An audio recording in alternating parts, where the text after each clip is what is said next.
On the next Dragon Ball Z, we see that Nappa is still in the box. Why is he there? We'll find out after this.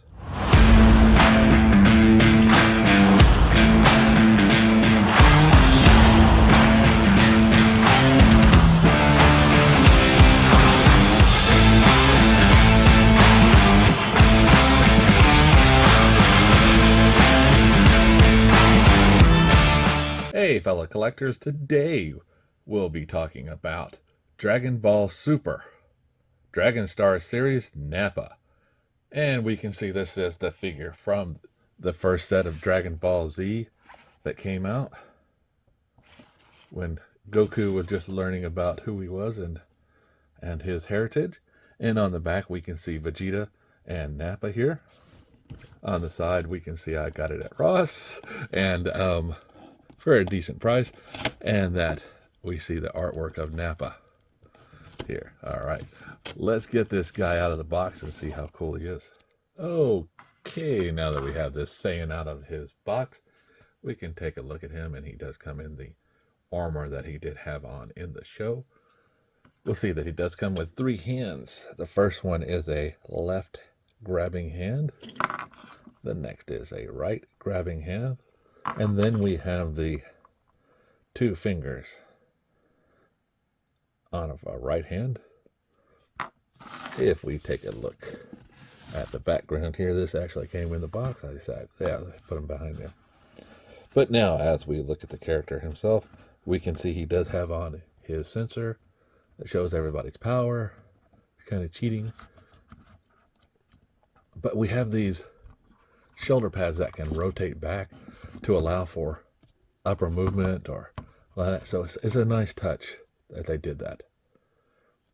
So it allows for a nice T-pose for him.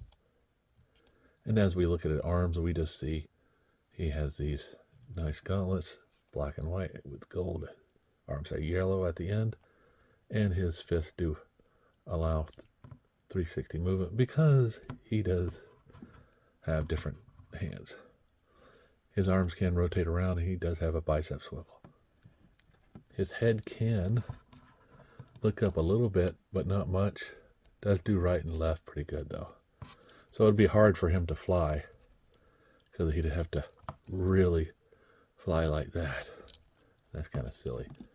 Now, as far as the figures go, he does have waist swivel, and you can take him off there without a problem.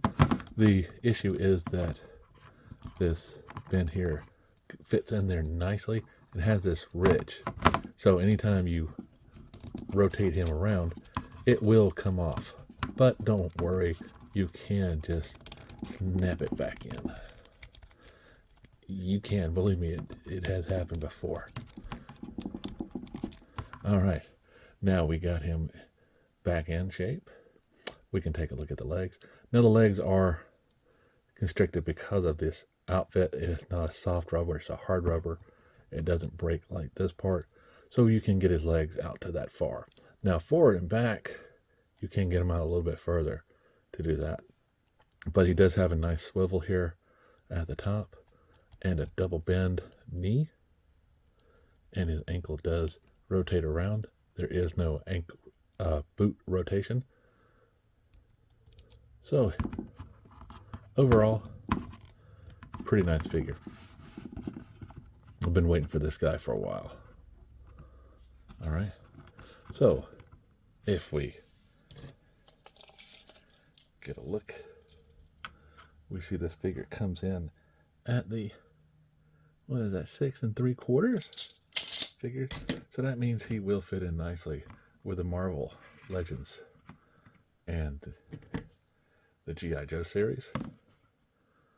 That's nice.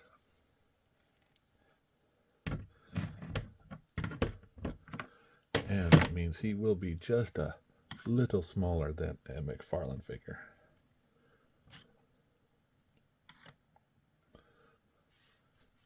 So, Dragon Ball Z is always one of those ones that I loved as a kid. And a little young adult, I still love today, with the Dragon Ball Z Super and the Kai and all of the ones here.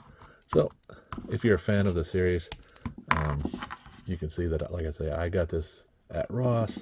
It was hard to find in the stores. It's one of those popular characters. It's always nice to have a villain for your guys to fight.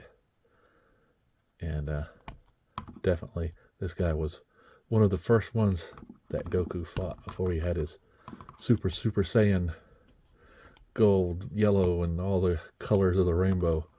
So as always, guys, like, subscribe, and keep collecting.